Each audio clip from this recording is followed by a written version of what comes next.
Good evening, everyone, and welcome back to another Supercoach Insider podcast. My name is Swiz, here to talk all things round 9. We'll be getting into some of your questions that some people have been sending in. People will be joining us on the live chat, which I always appreciate. Before we get into that, as always, continue to check us out on all our Supercoach and social media platforms.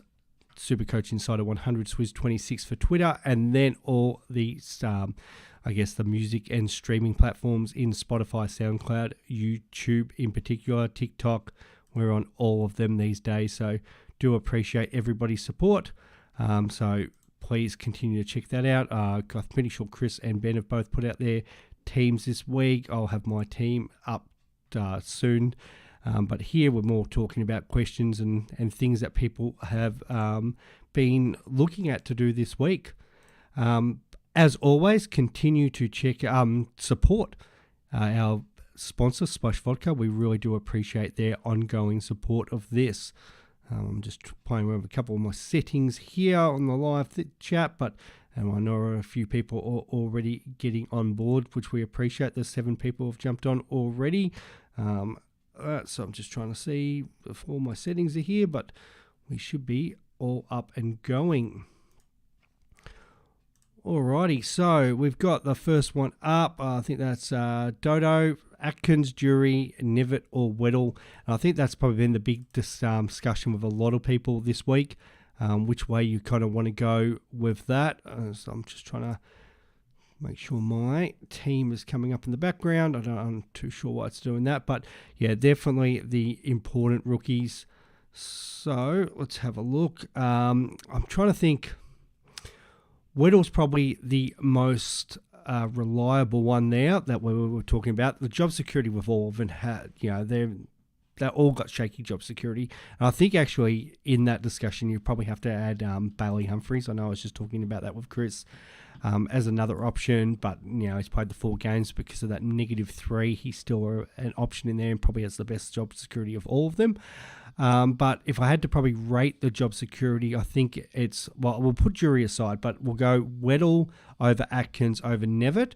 And then in regards to scoring, I think Atkins slightly has the better scoring than Nevitt and Weddle. So it's probably the opposite. So I think Weddle's probably the must trade in this week of all of them, just because Hawthorn are playing their rookies. They've definitely shown that it's not necessary about, I can't say it's necessary about winning games, but it's a clear long-term strategy for them, which they are definitely looking at. So he seems to have the better job security. He potentially can miss some games there, and I think his scoring's not going to be crash hot, but you're trying to look at him. He is definitely somebody as a bench cover. You'd want to prefer to not have him on field, but if that's what you need to do because somebody's not playing in a certain week, definitely that's where you want him, like that D7, D8 option. Even maybe loopholing with somebody as a, if it's Mitchell or maybe Wilmot, McKenna, any of them that you may still have, even Sincotta, and loopholing them through maybe a Constable or maybe not as much Chesson now that he looks to be back. So that's your number 1 option. Number 2, I think it's probably Atkins, just because the players to come back for Geelong does have me worry. Yeah, Danger's got a little bit more long-term there. And then you've got, who else? Parfitt's back there. Guthrie's the main one. Brad Close is out with a suspension. So there is a few players that will definitely be coming back, which I think that'll put him out pretty soon. Like Dempsey's the first to go out from them. But then, from then it'll be definitely looking at Nevitt. So though he looks like have some decent potential scoring, grabbing his 15 touches, but he's definitely one I'd be I think he could be good. I'm playing around with all my settings here and don't know exactly why. There it is. There's my team. Thank you. I think there's some different worries about that long term. And then, Atkins, it's just the worry about while it comes back in, what do they do around that? And the other one is Ainsworth. So I would probably go Weddle. If you had to do 2, probably Atkins but if you need the extra cash, maybe Nevitt. But I wouldn't be banking on them being long-term job security players. Now, in regards to Jury, yep, no problems at all. I think everyone's going to be looking at him. I think if potentially you can look at him next week, it's just because what sort of options are you going to have to trade in next week if you go 1 week too early. And I think that's sort of the worry. There's not as much on the horizon. So that's why a lot of people are going 1 down, 1 up this week. And I think that's something you've got to definitely consider. And you're boosting for Goulden. I don't mind. The only issue for that is these extra forward options we've got. So Bailey Smith already as a forward. Then you're going to have Max Gawn, Sam Walsh. So even looking at my side there, Taranto, Dunkley, Rosie. I've got Zeeble up there at the moment in the forward line. Goulden and Cornelio sitting in my midfield. So Cornelio comes forward, say, for Chandler, and then I can push Zeeble back. But then that's only one forward spot, which means it's probably going to be Walsh. But there's probably potential I will want Max Gawn in there. So I've got to sort of seriously consider that. Or is that just playing one of these guys in the midfield? So then if I do send Zeeble back, that's actually a full defence and I still want Stewart. So it's probably maybe a Will Day, a Sheasel, one of them gets upgraded to Stewart if I go down that way. One thought I have this week for myself is I kind of want to just do the 1 down. And I've been talking earlier in the week about maybe it's Steele and Mills, so it's Steele this week, Mills next week, and that would suit my buy structure more. That would fix kind of my midfield, so it'd be Ashcroft out this week, Steele would come in there, then the following week Chandler goes, and then you got Mills, and then I'm only got 2 rookies on field. However, I really want Walsh and I really want Stewart. So potentially I could do Ashcroft and Chandler both out. I really don't want to move them on this week. So that's why potentially I'm looking at the 1 down. It's just sort of the points on field where Ashcroft and Chandler, can they match, say, Stewart and then having to play Whittle on field. So I've got a little bit of food for thought with that. The other issue have you got with that forward and for reliable Dodo there, Darcy Cameron is also due back. He's got a low break even. Guy playing ruck who can average 100. So is Goulden a must get? I think he's solid for 102 guy. Maybe there's just potentially other guys, but he is value at that price, and I can understand why people are going to go get him. It's just the question of what are you going to do with all these other forward options. Global, thanks for joining, mate. I know we're having a chat before with the centre bounce guys, so if you haven't checked those guys out, they're doing a great job. So thanks for joining on this one, mate. So your question is best defenders under 550k. The obvious one is Doherty, but I know a few people have been burnt with him, and that's always the issue when somebody's been traded out of the side. There's a lot of people hesitant about trading him back in. I was talking about this before about Lloyd, big fan of him, just seagulling it big time. If you don't already have him, it's Zeeble at 541. I think he's just a must-have, and I don't think he's as highly owned as he probably should be. Just proved last week what he can do down there. So if you don't have him, you've got to go get Zeeble. Outside of that, I really like Jake Lloyd. It's really good for your buy structure. A lot of people don't have that first buy outside of Sinclair. And then Doherty can be a bit of a hard one because a lot of people have those round 15 buy players. So definitely a little bit of food for thought out of those 3. I'm just trying to think, is there anybody else you'll want from there? Just doing it by price. I've talked about Houston, but again, that's that weird buy. I know a lot of people are liking Will Powell because of the different buy, and he's looking really good, but it just depends how he goes with Weller back in that side. So yeah, it's solid, but is there more reliable options? So yeah, as I said, for buy structure, it's probably Zeeble just because of his points, and then Jake Lloyd as the next option, and then if you really need the cheaper option, it's Doherty. All right, Will Gould, yes, the coach. He finally gets a game. I wouldn't be trading him in, but Corey, trade Committee and get a Zeeble or a Mills, or trade Ashcroft and get Walsh. Oh, that is a great question. I'd probably trade Committee and get Zeeble. Yep, I think that's fairly simple. Corey, one of my friends has Parrish. Yeah, this is a good one because I was just talking to a couple of people about this, about having Parrish. Do they trade with Davey as cover? I'd say yes. Calves always worry me, which is a real shame because I know a few people brought in Parrish either last week or the week before. So that's really sort of dented their options. So what have we got there? Parrish is 550 something off the top of my head there, 550, 567. So let's have a look at what are the options for him. And then this always gets hard because different people have different types of cash. But let's just go straight to 567. So now we're talking about going underneath, which is Tom Green, it's Brayshaw, it's Still, and Mills. A lot of love for Mills this week. I know it because playing Fremantle. Still a little bit worried about that role getting thrown around. If I was bringing in anyone, I'd like Jack Steele, just break even to 75. I don't think he's getting any cheaper than this. The worry is sort of that role, like, he hasn't been setting the world on fire. I still think he's sold enough for that close to 110 on the run home. But there is potential the way the Saints are playing that it might only be a 105. They've got a pretty good draw. Adelaide Giants, Hawthorn, Sydney, Richmond, West Coast after their buys, Gold Coast, North, Hawthorn again in there. So I don't mind Steele. So it's something I would definitely consider. Out of them. And then if you obviously got a little bit more cash, that does change things, which a lot of people who do. So Merritt's the hard thing is, does Berry go to him? But he is fine, and he should be going really well this week without Parrish if he doesn't get tagged. I really like Nocky Neal in a couple of weeks when he gets to 550. Josh Kelly is naturally a good option, just his body's always the issue. Not as sold on Anderson like others, but yeah, if he was to go massive, that would be a huge win for you. And then naturally it's Walsh. If you've got the money to get up to Walsh, go get him. Ricky, I just talked about that, about Atkins and Nivet. I would, if you're going to bring in either of them, you've got to bring in only one. And it's much of a muchness. I probably prefer Atkins better than Nivet, but I can see the appeal of it. Just a worry about those Geelong players. HTC, is Stewart too much this week? So now this is a great one that I've just been playing around with there, and I know you've said just thinks Sinclair, Steele, Mills aren't certified premiums.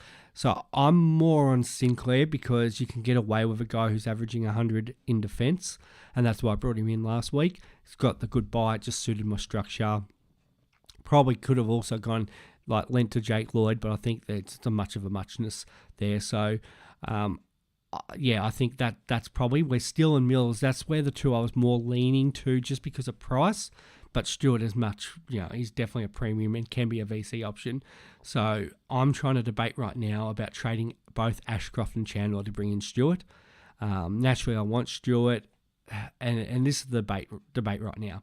So Stewart, what's he scoring output this week? I think probably less. Worst case scenario is 80. Best case scenario is probably 160. So massive range for him this week. Weddle, on the other hand, his probably range might be, say, 30 to 60. So I'm thinking if I'd make that trade, worst case this week, it's 110 on field. And then best case scenario could be us up to say a 220. And Stewart could technically be a VC option if I wanted to go that way. Where the flip side would be Ashcroft to Chandler. So worst case, we probably saw it last week with Ashcroft with the 37, Chandler with the 57. So let's just say Ashcroft could potentially score another 40. He's not named starting midfield. Let's just say Chandler, probably Hawthorn. I'd be pretty confident in him going 60. So that's, say, 100 combined, so which is less than what we were talking about Stewart and Weddle combined. Best case scenario, Ashcroft could ton, Chandler could ton. So definitely there's that potential there. They could make 200 points, which would be similar to Stewart and still make cash. So it's a real debate because they both have large ranges, and I don't know which way I want to go with there. Stewart with a break even of 120, even if he kind of goes 160, it's another 18k, but I'm probably making more of Chandler and Ashcroft still in there. So it's just the issue is of what if Chandler and Ashcroft were to have poor games. So there is a little bit of worry about that for me. But it probably looks better for my side about just going the one down, but I can understand people wanting to do that.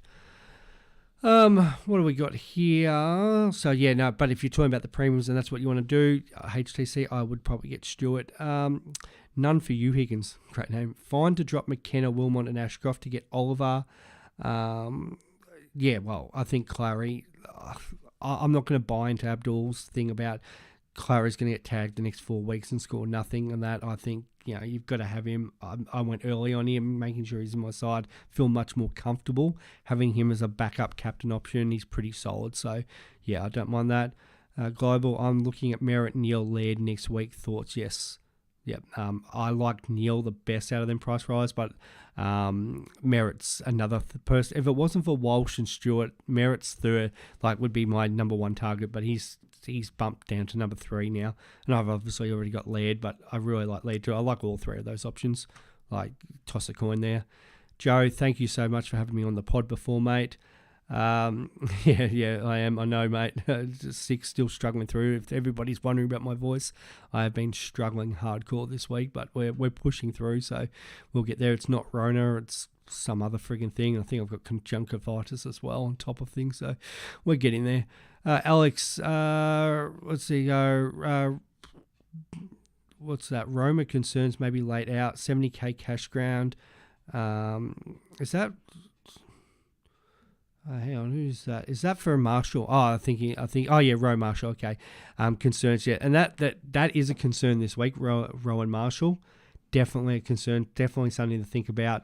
And the hard thing is he's playing on the Sunday, so we might not know till then. And if he is out, that's going to leave a massive hole in a lot of teams, especially the fact that the D's play on Saturday.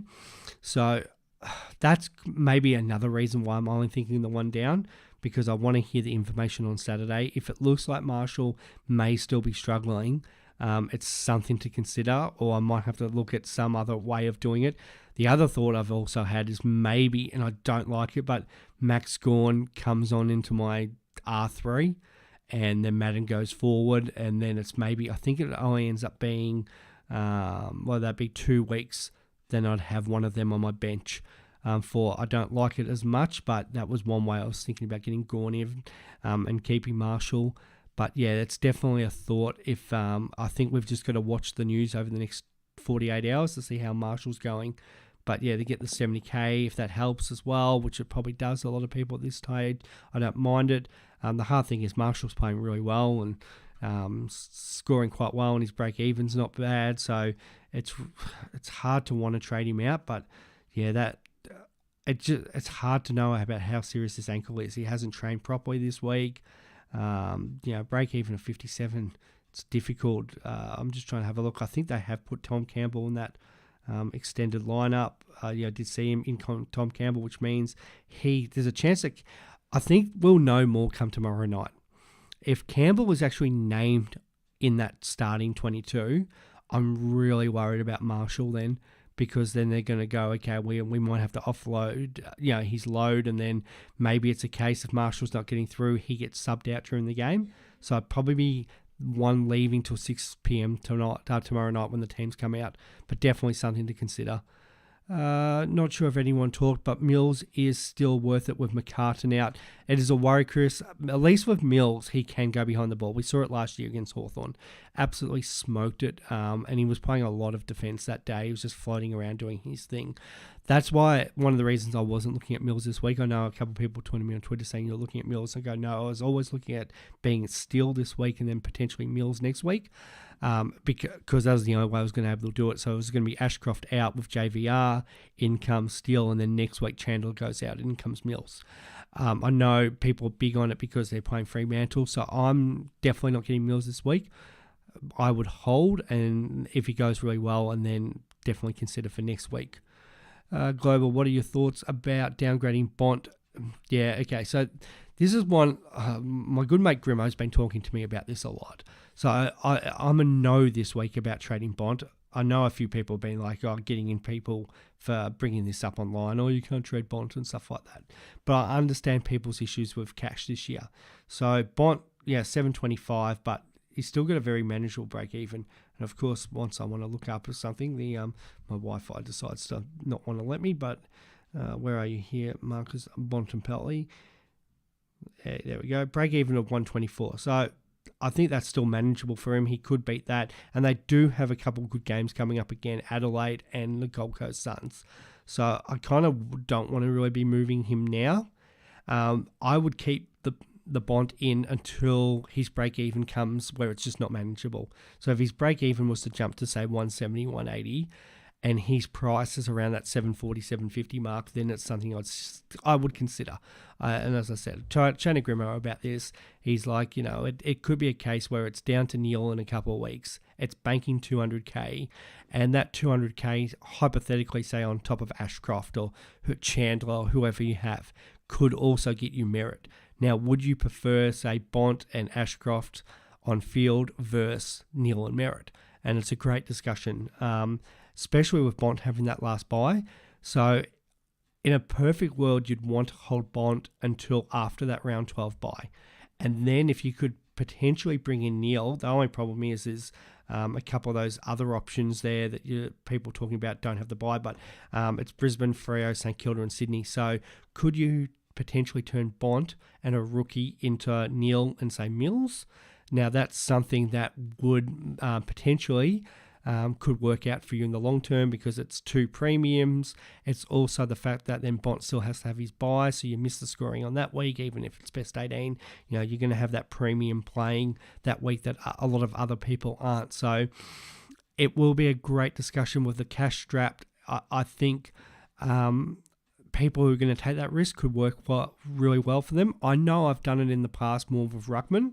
I think it was a couple years ago I traded out Gawn when he got really expensive and went to a cheaper Ruck. I think I may have even jumped on Goldie for about 200 cheaper at the time, and then that 200k meant I could bring in another primo. And up until about the last round when Gawn I think beat Goldie by about 80 points, Goldie was going within about 4 or 5 points of Gawn every week, but the premium I brought in actually had me ahead of the game with a lot of people.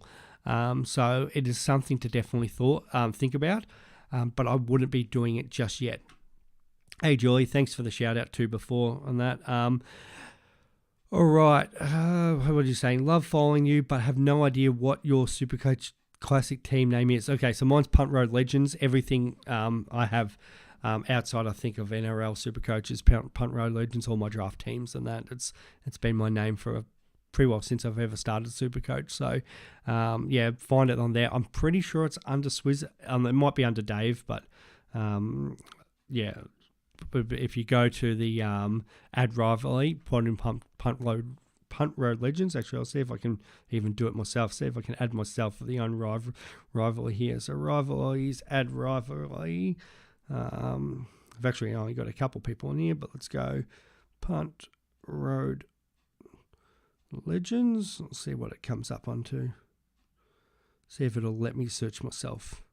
And of course it doesn't. Somebody might else will tell me that. Punt Road. You would think there'd be more Punt Road Legends on there. But I'm just going to scroll through. Nothing came up for me. Well, you might have to look up it yourself. Go to Ad Rivalry, see what comes up. It'll either come up as Swiz or Dave. That is my team name. The break evens. Hey guys, how are you, Corey? Thoughts on going early on Drury? I don't mind it if you have to do that. My worry is, who do you bring in next week? So if you don't have Weddle or don't have one of these other guys, I prefer it this week, as much as I think Drury's probably got the better job security of the lot. He actually looked quite good last week. I can understand people wanting to do that, but my thought is, what rookie do you have next week to come in? It's getting worse and worse, the rookies on the bubble.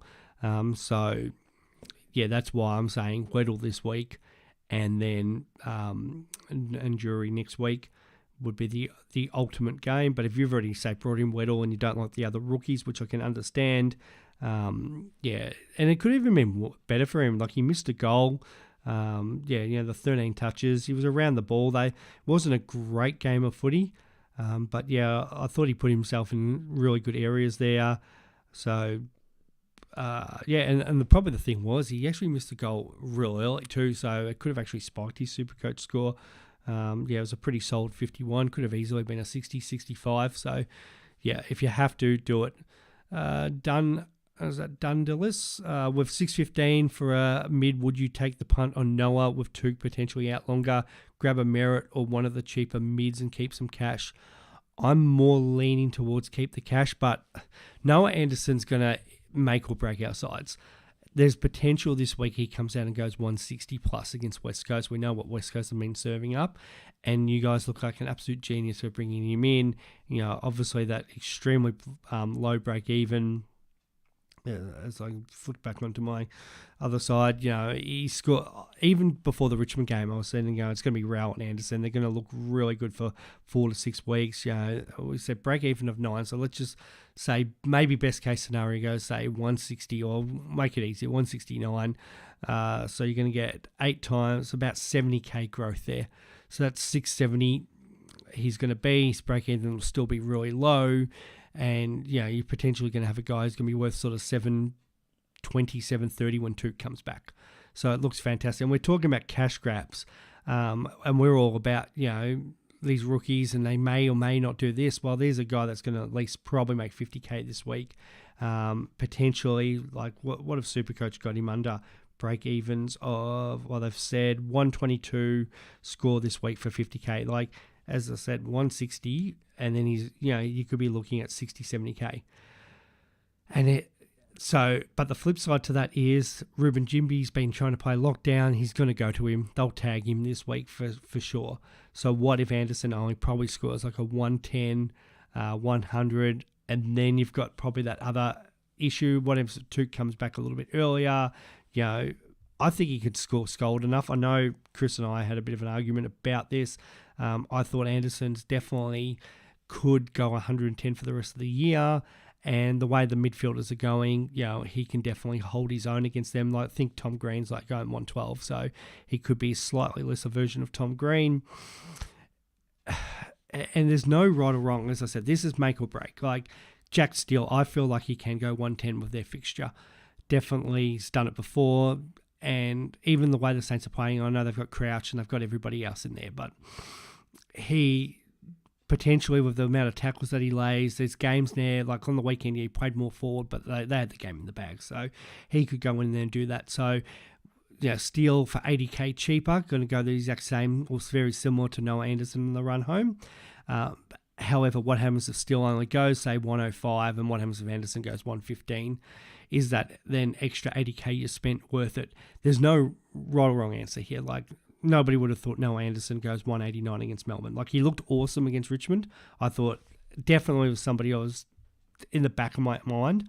But at the same time, I was like, oh, well, I feel like there's other guys. Now, in hindsight, it didn't work out, and I was thinking Melbourne, he's probably going to go maybe 110, 120. And if that's probably what he went, and he would have been, in that mark of, he's probably gone up to, say, 570, and his break even wouldn't be as flash. He probably goes up another, maybe even it's a 120 again, and then it's 590, and probably no one's talking about Noah Anderson. But the 144 into the 189 is definitely getting people to reconsider. So, if he goes massive, you look like a genius this week. So I don't mind it. It's just I'm not sold on it completely. If I'm looking at going that more expensive, I'm either bringing in Stewart or Walsh. Like, I'm much bigger on Walsh just because of the forward status. And I think he's a little bit more proven, and that we know what the role, we know what we're getting out of him. Where Anderson, it is reliant on how long Took's going to be out for. I feel like my voice is sounding worse and worse. Al Confliction, thanks, mate. Should I redo my bench this round and get Cowan and Wagner out for Ryan and Sharp? I don't know as much as about Ryan bringing him in now, as much as his break-even is actually quite low. I've actually had a couple of people did approach me about Sharp, and good one bringing that up because he's probably been a little bit forgotten this week, so I appreciate that one, mate. It's more, maybe not necessarily the players you brought up. If you're happy with those guys, I think that's more than happy to choose whoever you want. But the bigger question is, should you be worrying about your points on field, or should you be worrying about your bench cover? And it's the question I get asked a lot. So for me there, it is a bit of a worry. Constable's not getting in. Johnson's obviously out for another week. Chesser may or may not be sub. Roberts is out. Madden's a non-scoring player. Van Rooyen is the one that's getting moved this week, unless anybody's got an update for me regarding his live tribunal, which I'm trying to find out from. But he's the most likely to head out. and what's the other one? And then I've got Mitchell. So really my bench options, though I've still got some cash gen being made with Chandler and Simpson, I don't have any bench really to talk of there. So it's definitely something you've got to consider. And that's where maybe the one down, if I had another option, maybe the two down is something, I'm thinking of. JVR's the obvious one for me. And then probably still the funny thing is it's probably Wilmot's the one that probably goes for me next week. And these guys are actually playing. So it will help you through the buys. I think we're going to get ourselves in a bit of trouble if we don't have that cover. But the natural thing is to always try to fix on field and try to get those points on field. So it's kind of no right or wrong at the moment, but I feel like those people who are fixing their bench now, it might not help you now, but in 3 or 4 weeks, you're going to be in a much better position than what everybody else is. So I think I could definitely, especially Cowan, I think that's somebody you definitely should move. Wagner, maybe not as much, but if you've maybe got somebody else that probably could go, I would probably go him. But yeah, Cowan, I don't mind that so much. Oscar, never. I sort of said that. I don't mind if you want to do it. Job security is the issue going forward. To Matty, what are your thoughts on Darcy down to Gawn? Problem is Darcy's playing the Swans. I know it's Hickey, and I said it before. I think Hickey's actually not a bad ruckman and probably not going to go as berserk as he might. But I think surely people have learnt their lesson with trading out Darcy. He's absolutely been killing it since that 40 against North Melbourne. So personally, I wouldn't do it. I know everybody wants to get Gawn, and just what he did last week. And I know obviously Darcy's had the low score. So is it a little bit of recency bias? Gawn's break even still 80. They're playing Hawthorn, but have a look at kind of what Gawn did last week. It was still Grundy taking a lot more of those centre bounces. Gawn got forward, kicked those 2 important goals, did take a couple of important intercept marks, and the game was nail-biter all game. So when Gawn kicked those goals, he's put his first one was, I think it was early in the second quarter. So that's put them up by 13 points, and then early in the last where it's put them up by 14 points. So those goals are naturally worth a little bit more than what they could be in a game against Hawthorn this week if he's getting on it and they're sort of 10 goals up. There's a big chance also, depending on the weather and how the D's are going this week, that it would not surprise me if Gawn gets subbed at some point. I know we debated that on Monday night. I think that's a potential thing that could happen if they don't get any injuries. So I'm not as big on everybody reaching to get Gawn this week. I get them making the 100K, and that's what we were talking about before with Bont. If that 100K is the difference between you able to upgrade somebody else and you can't just do it through a rookie, then do that. But I'm worried people are jumping on Gawn this week, potentially only goes sort of his break even or slightly more. It's not. I don't feel like he's going to price people out to have this same discussion next week. So I would probably hold and just wait and see what happens on that one. Confliction, that's a good score, 2,400 each week. So I can understand why you'd want to do your bench. And as I said, there's no issues with that. The Rat over Weedle will make money a lot faster and good buy coverage. As in actually Hayden trading in the Rat, I potentially wouldn't trade in the Rat this week. I think he actually is going to have a good game against the Tigers. It will definitely suit him, but I think that we've gone past the point of trading in Rat. He's break it. Unless you're going, is this? Atkins. I think, that's right. So my apologies on that. I knew some people were talking about Atkins. His nickname's also the Rat. So here I was thinking about you talking about Radigalia. My apologies for that. I prefer Weddle over Atkins. I think Atkins has definitely got the better scoring, but the job security is still a bit of the worry of that. So he's definitely got good buy coverage. I definitely agree with that. But as Chris did point out the other day, what happens if sort of Powell and Ainsworth and all of them come back and he's out of the side? My theory is what happens if there's other injuries and he keeps his spot. So I probably, as I said, I have him second. So it's Weddle, Atkins, and then Nevitt. And that's just because of, I think Weddle's got just the better job security, but definitely Atkins has got the better scoring potential. So it's something that I haven't ruled out doing and going 2 down and finding a spot for Atkins. It's, just a little bit of worry about that job security going forward. But, if he plays through it, it's great buy coverage.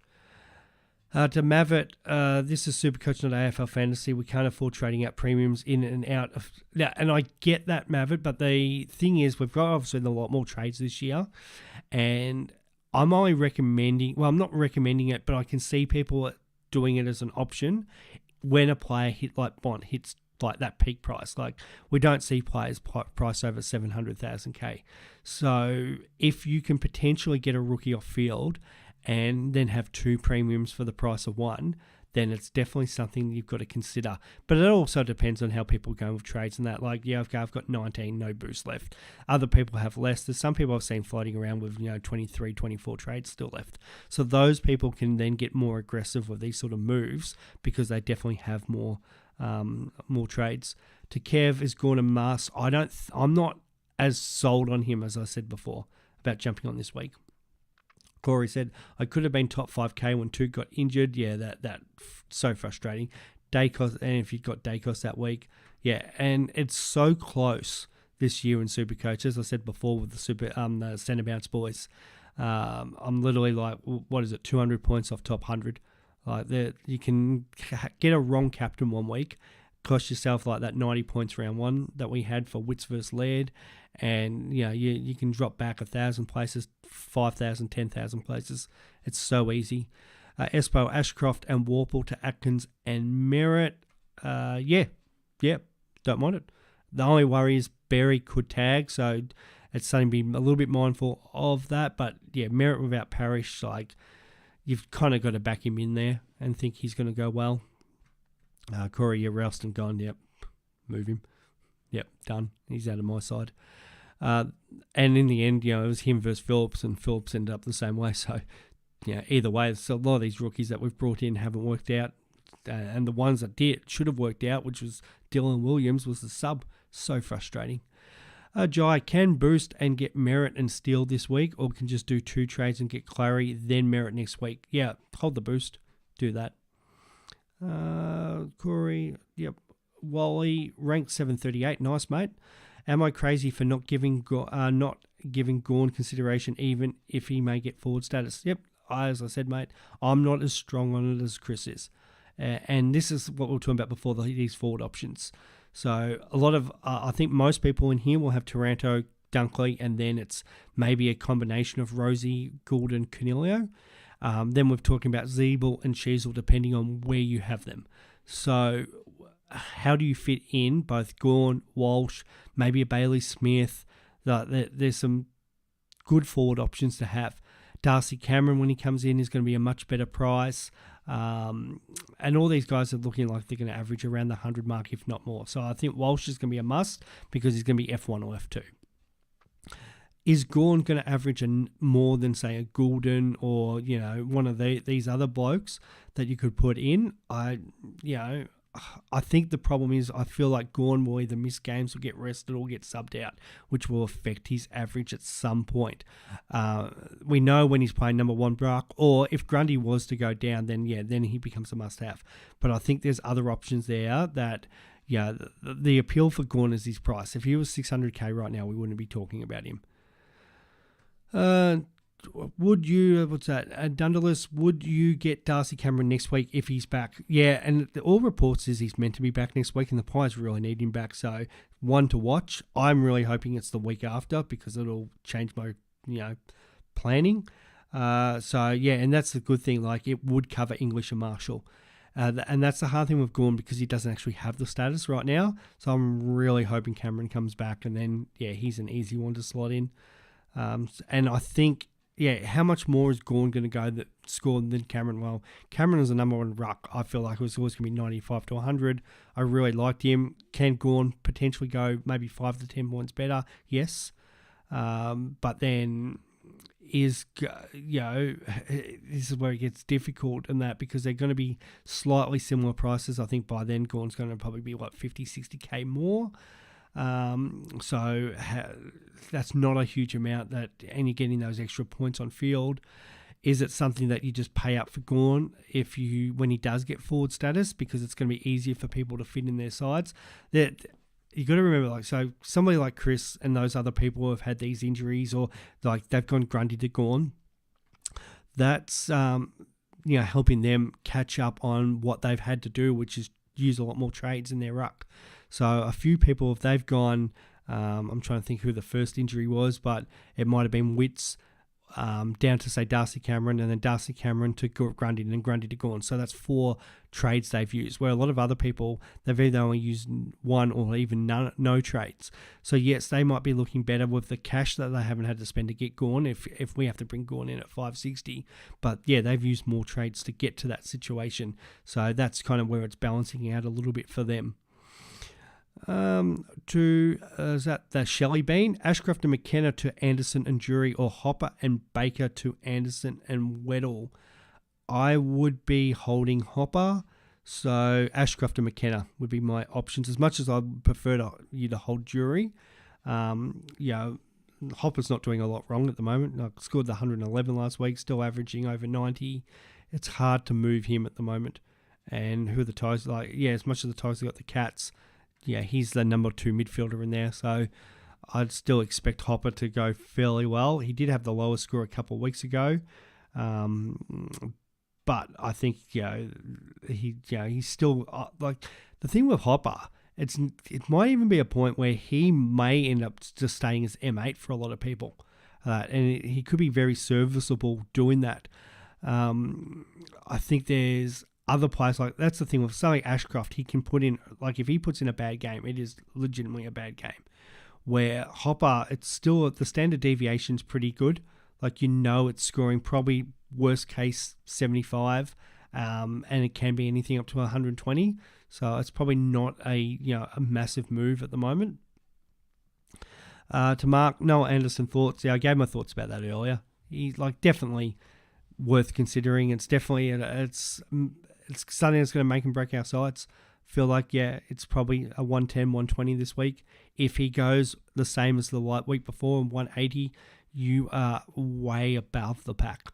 And where we were talking about before about you might trade Bont, or if that's where you really needed to go, he's one when Tuke comes back, and if he's priced over 700, definitely an option to move and turn into 2 players.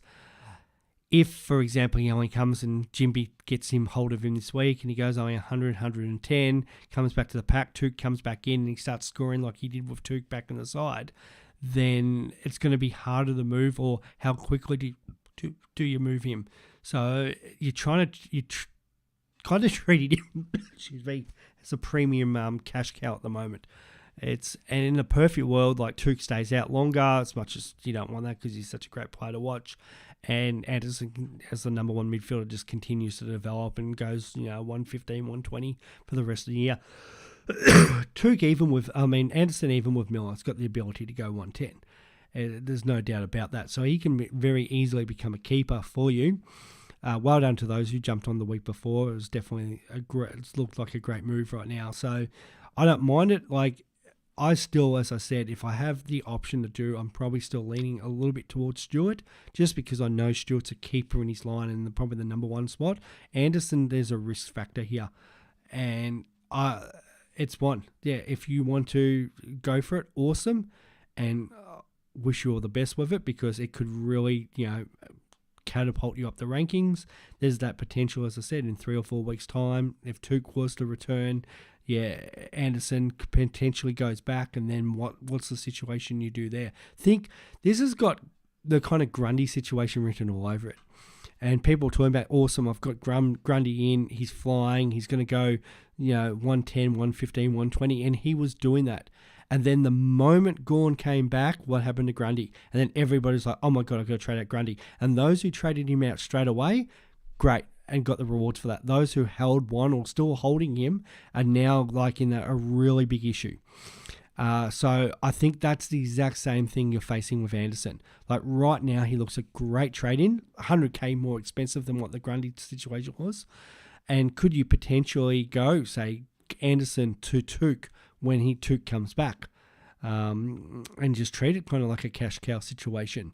So as I said, I don't mind it because those who did it with Grundy and got off at the right time, fantastic. You've set up your team points wise and cash wise really well. You've just got to, if Took was to come back and Anderson, if he's scoring, was to decline and be like it was at the start of the season, you've got to able to jump off at the right situation if you go down that track. Wally, yes, I've talked about Doherty, and I think it is rock bottom. The problem, you've covered it. There's two problems, actually. One, you've mentioned the round 15 bye, which is a massive consideration. Not as much because of the back line, but definitely because of the amount we'll have in the forward line. And then depending on where you have Zeeble and Sheasel. So for me, I can cover Zeeble and Sheasel by putting them in defence. And maybe Sheasel gets moved on, depending how he's going, if he's tiring, anything like that. But yeah, so that makes it really hard for Doherty. The second thing is a lot of people don't trading in a player that they've traded out. It's just one of those super coach kind of, unwritten rules. You trade out a player, it's so hard to bring him back in because the fear that what happens if he gets injured again, and you've just used multiple trades on that player. So he's scoring well. He's back to the tons. With Walsh back in, it is helping his scoring. So I've got no problems with people bringing him. He's definitely an option. It's a really good price. However, yes, you've got to have the right team set up so you can fit him in buy structure. If you only play for leagues head-to-head, put Doherty in and just take the loss that week because that probably looks really good for that price. But yeah, if you're an overall player like a lot of us, it is a harder thing to do. Ian, will Marshall play? We will know more about that tomorrow afternoon, especially when St Kilda finalise their best 22. If Campbell is in that side, I've got great fears that Marshall may play, but he could get subbed out. Or where we know Campbell at the very least is going to be named on that emergency list. Also the fact that they're flying over, so we'll know if Campbell's on that plane as well. So all that sort of information will help us make that call. And then if Marshall happens to be out, those with Samson Ryan or Radigalia look really good right now. And that's kind of why I think I'm holding off on making the extra trade, because I might need to do something with Marshall if that happens. Corey, I'm so happy with my AFL fantasy team where I got Walsh in the mids. Yep. And I'm really happy that I've got Walsh in my draft. Let's see. Julie, I did Wits to Grundy to Gawn. Yep.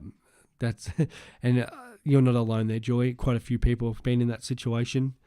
Hayden, Swiz, can you please rank Steele, Brayshaw, Mills, and Zerrett? Okay, so that's easy. Brayshaw is last on that list. Their draw is horrific. We were talking about before with Joe and Big J from Centre Bounce, and it's nearly laughable. Like their draw to start the year was always going to be something that should have put Freo up around the top, and that if they'd won some of those games, they had to be winning some of those early games. But yeah, so Swans away this week, Cats at home, which is going to be no easy game. D's away. Yes, they beat the D's last year at the G, but that's going to be a struggle to do that again. Richmond's their easiest game in this run at home. Giants is their second easiest away. Then I say the Bombers is probably their third easiest. Then they play the Dogs away, Carlton, Collingwood, Sydney, Geelong, and Brisbane again. Like, to play the Cats and the Swans twice in that run, plus the Pies, who probably the benchmark team, the Lions, also one of the top 4 teams, that is going to be brutal for them. And as I said, the D's. So I'm not going anywhere near Brayshaw. I think out of them, Merritt is number 1. He was definitely third. Well, he was second on my list until Walsh was going to get forward status. So my 3 best trade-ins are Walsh, Stewart, and then Merritt. I really like the Bombers draw. I don't think actually I have any Essendon players, so I'll have to actually look that up. But I know the Essendon draw coming up is super friendly. Let's go here to Parish. So after the Brisbane game, which was always going to be a bit of a struggle for them, yes, they did really well last year playing up there. But yeah, it really opens up for the Bombers. So Richmond, West Coast, North Melbourne, Carlton, Freo, Port, Adelaide. Definitely some winnable games there, and then they run home in that sort of Supercoach finals, West Coast, North Melbourne, GWS. So, yes, Merritt is somebody who we know comes home really strong, really good drawer, potential to score big 130, 140s and wins. So, yeah, I have him 1, Brayshaw 2. Merritt 1, Brayshaw 4, and then Mills and Still you can raffle for second and third. I think they're very similar. Mills, it all depends on his role. If Mills gets that proper role in the midfield, then he's number 2. If he's floating around, then I think he's similar to Steele. Probably Steele would be slightly ahead. Trash can J-Lopey, I think that. Did I just stuff that up completely? Does Grawn have the capacity to score well as English going forward? He does, because Melbourne win games and he gets the ability to take contested marks. Gawn's kicking for goal has improved. It's never been his strength. A lot of great players in our game. It's just not something he does that well, but he has worked on it. So he does have the ability to take contested marks and score goals. There is potential where he plays a lot more forward, and Grundy does the bulk of the ruck too in some of these weaker games. So then you are relying on Gawn to kick 3 or 4 goals to score well. Gawn's awesome when he's around the ground and taking intercept marks, and that's where he does his best work. The other issue with Gawn then playing forward is against a couple of these lower teams, if they're belting them, his goals aren't going to be worth as much as they were last week when Gold Coast, the whole game was close. So he does have the potential to do it, but English is much better. And I get why, and a few people talk to me, I know even last year's winner, JP, is tempted to do English down to Gawn and bank the 140 cash. And I can understand why, because people are thinking Gawn can match English points-wise. I don't think that. But it's something I know other people are thinking. So that's just my feel. I wouldn't do that. I can understand the 140 to do that, but personally, I'd rather recommend maybe Marshall just because of the ankle injury. If you're desperate and you think Gawn is a must-have, I would probably say Marshall's the one, just because of the concerns over that. However, I would, if you could, I'd wait another week for Gawn. I know people are thinking Hawthorn, easy matchup, but I think that could be worse for him. Now, is that the great Emily that's jumped on us? Thank you so much, Em, for coming on. I know Emma was doing Q&As with us a couple of weeks ago. Give Setters another week or trade him to Oliver. Parrish out, does that change his role? So I think now, Em, it's going to be Merritt, Shield, and Setters in there. I think nothing changes for Setters. He'll just be following around Brisbane's best midfielder, which will be Neil. Now, does that give him the ability, because there's more points in that midfield for him to score, potentially? And it obviously will help his centre bounces, where he was down. I think it might have been down to 0% last week with all of them in. So that does boost that, which means he's around the ball more. He's going to score well. However, if you can get him to Clary, I'd do him to Clary, 100%. And that's what I did. What was it, about 5 weeks ago, when I did Setters to Oliver. So, yeah, as much as I'd like to I'd sit there and say, keep the GOAT. No, Oliver, you've got the chance to get him. May as well get him in. To Julie, do I trade in Samson if Rowan misses? I can understand people wanting to get Samson Ryan for the quick cash. That's where I think Gawn's the better option. But if you've already got him, what are you going to do with Samson Ryan in 2 weeks or 3 weeks? He's scoring well at the moment. I'm just trying to think how long until the tank comes back, because I don't think Samson Ryan's going to come out and score 100 every week. If these guys come back in, he plays forward as a sole forward.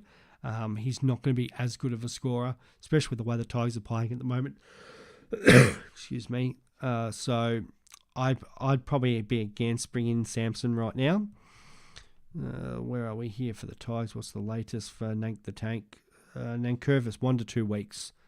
And I think with Richmond's bye, where are we here? I'm just trying to think. I think he comes in before our bye. We've got Richmond. For some reason, it's amazing when you want to click on something and it doesn't want to work. And I should know straight off the head our bye, but no. got to love apps when they just decide not to work here. I think we are around 14 or are we around 15? We are around 15. So, yeah, if they're going to bring in Nank, they're not going to even wait to the bye. So, Richmond have got coming up the Bombers. Probably not going to play in the Giants game because it's an interstate game.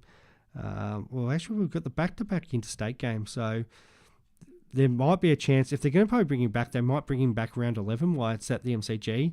If he's right, I'd probably get worried about the back-to-back. But the fact that he's getting close is probably a worry enough as it is. The other worry there is also Tom Lynch. So I think he's a little bit further back than what Nank is. Where are we here? Tommy Lynch's latest upgrade. Oh, yeah, Tom Lynch is probably 6 weeks. So I think you're safe there. But at the same time, so what happens? Nank comes back in and they push Samson Ryan forward, probably push him into the goal square and let Jack Rewalt go up to centre half forward. Then some of those games, I guess, yeah, if you're on the road, Kenny probably, he'd probably have to kick 3 goals to be sort of relevant at what his price is going to be. So, yeah, I just can't. I'm just going through that in my head. I just don't think it's a good trade in going forward. Here we go. Kevin, hey Swiz, where can we find out if Marshall's on the flight tomorrow? Twitter. Be it if it'll be Mitch Cleary. It's usually one that a couple of those guys like to hover around airports and see who's jumping on.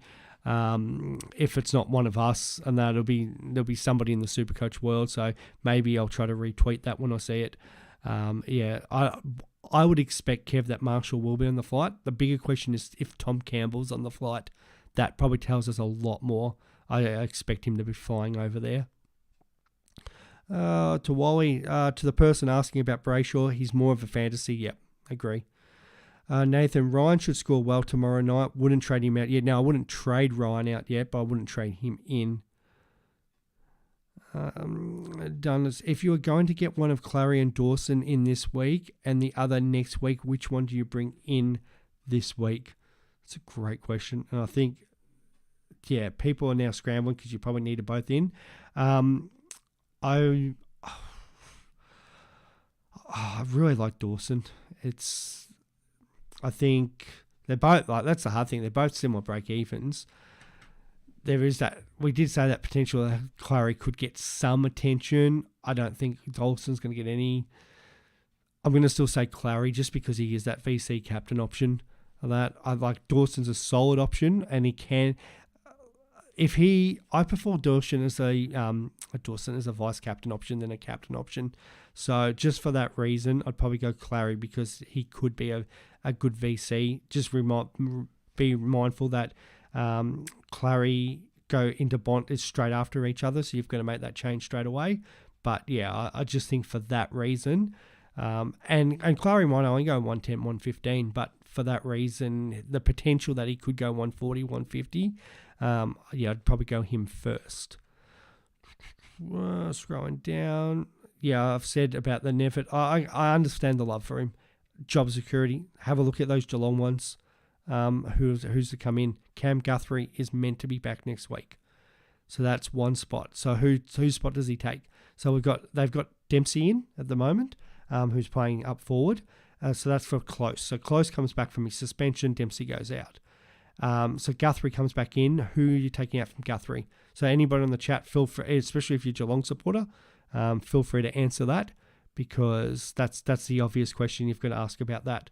And then Jai Clark is making his debut, most likely as the sub this week, which actually I think it is as the sub this week, unless they make a last-minute change, which Geelong always seem to do. So I'm trying to think who else in the Geelong team, like potentially do they go, okay, Parfitt goes back out.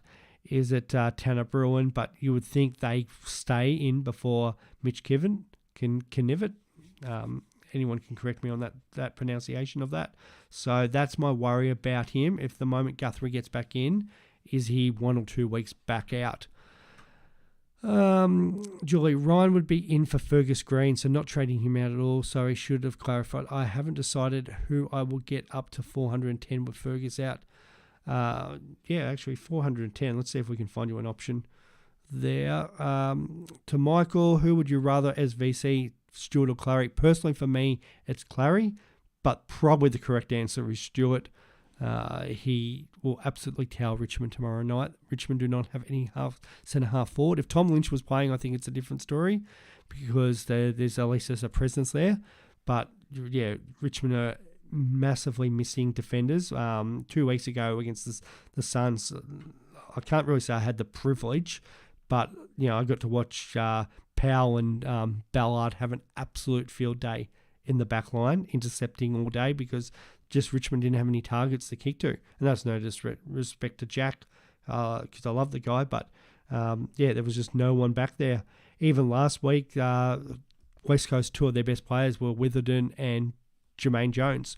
So half-back flankers, which is kind of more what Stewart plays.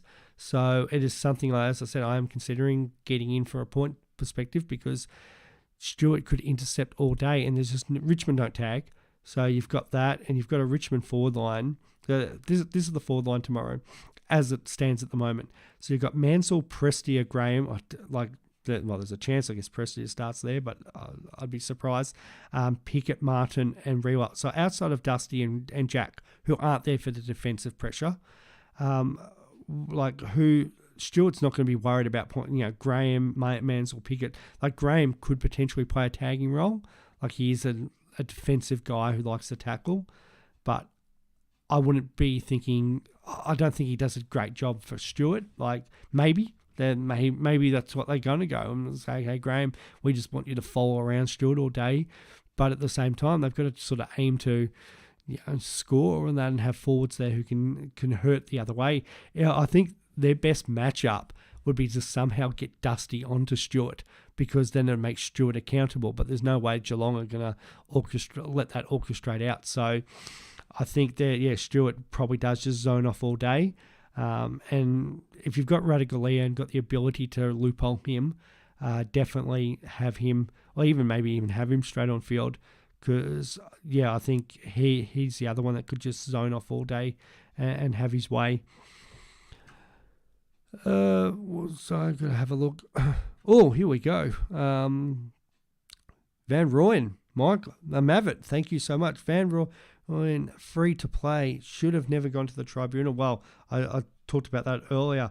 Wow, that makes things interesting, that definitely. So they've obviously named him in the side for Hawthorn, so may have to reconsider who I trade out now for Weddle. And maybe it is the case that I do bring in Stewart, but I really don't want to trade out Chandler.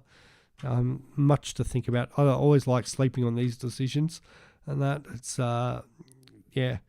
somebody's coming in for Weddle at least. It's just a question of if I went the double or not. But really interesting day. They'll hold JVR. And it probably should have not ever gone to the tribunal. It's anybody want to watch the first 10 minutes of the centre bounce tonight, where I went on one of the biggest rants about the whole tribunal system. In saying that, JVR's still got to break even at 59, so he does have to, kick a few goals there, but it does give us a bench option. Doesn't mean we have to trade him out straight away. Fevolution, what a great name. Thoughts on LDU up to Clary? Yes, simple as that. Sean, Rory Atkins, Nevitt, I think I've answered that 400 times, but I have Atkins over Nevitt for job security reasons, but their job security, I'm worried about both of them, and I've also got Atkins for scoring. But I'm definitely worried about Nevitt, that for the players they've got out. Julie. So I was going to look that up. 410k people. If there's any potential there, your probably best option there, Julie, is to actually downgrade for someone, and look at maybe using that money the following week.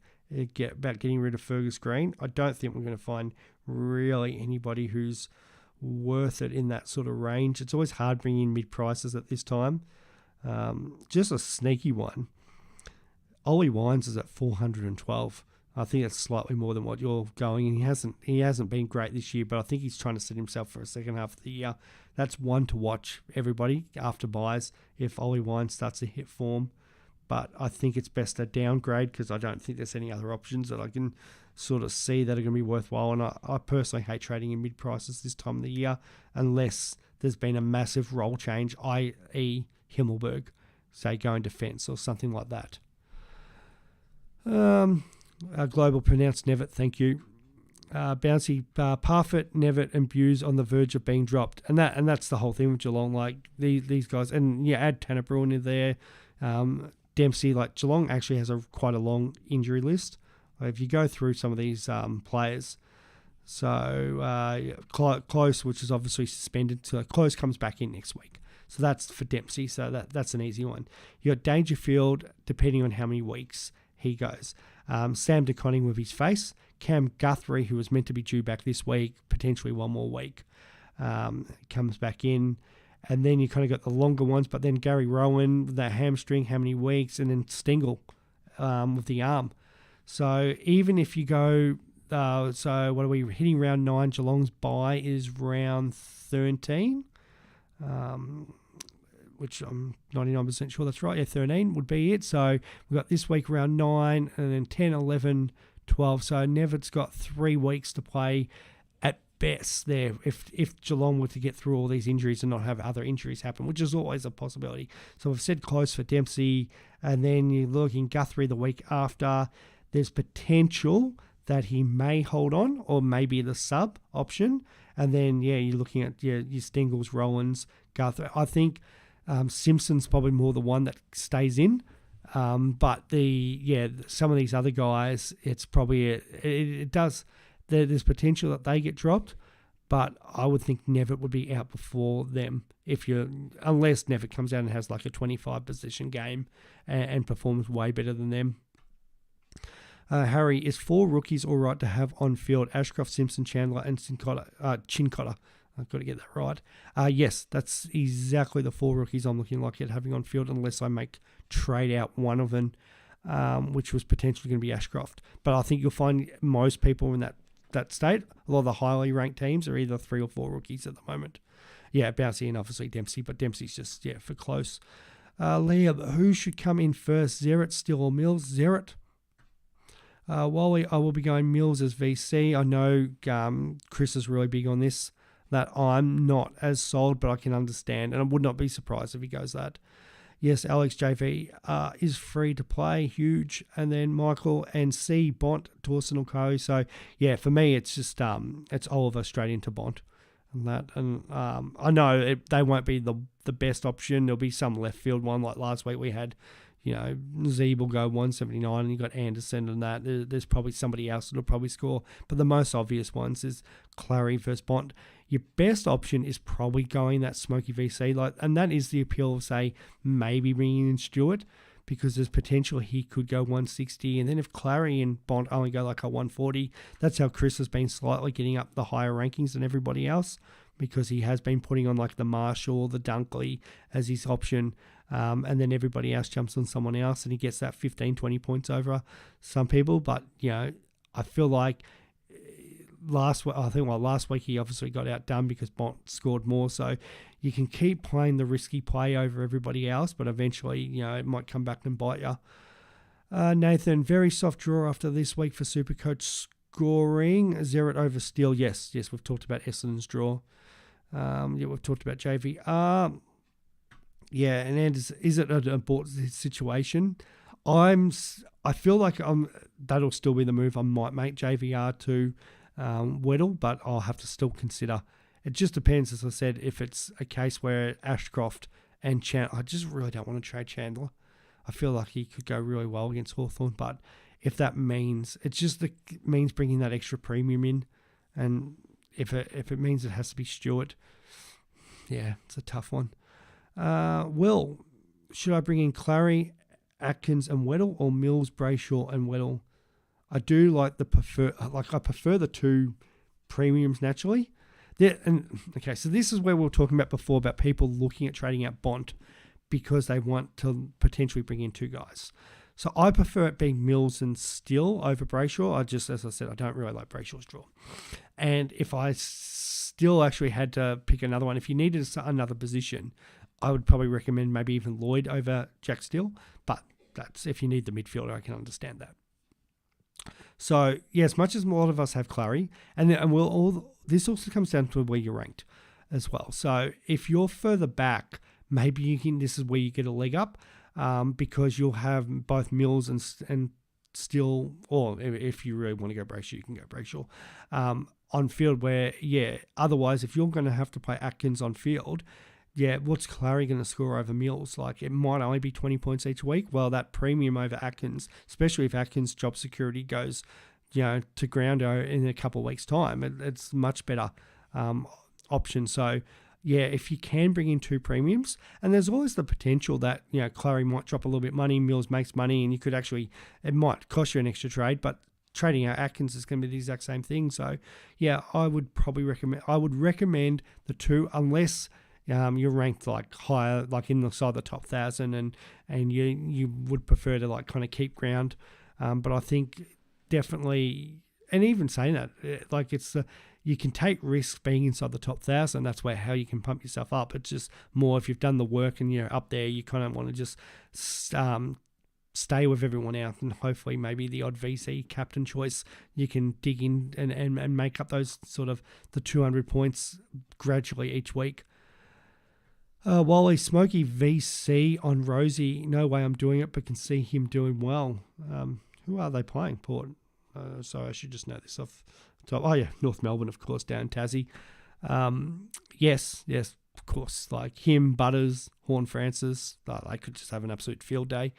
And that's what I was sort of saying before. It's Oliver and Bont won't be the top 2 scoring guys this week, but they feel like the safest. Feel like Oliver is probably going to go 130, 140. Like, he's probably going to give a decent VC score. Bont's probably going to be similar. I don't think Bont's going 160 this week. It's probably 120, 130, a captain score that we're happy with. It'll probably be a Stewart or a Rosie or one of them that comes out and scores the 160 this week.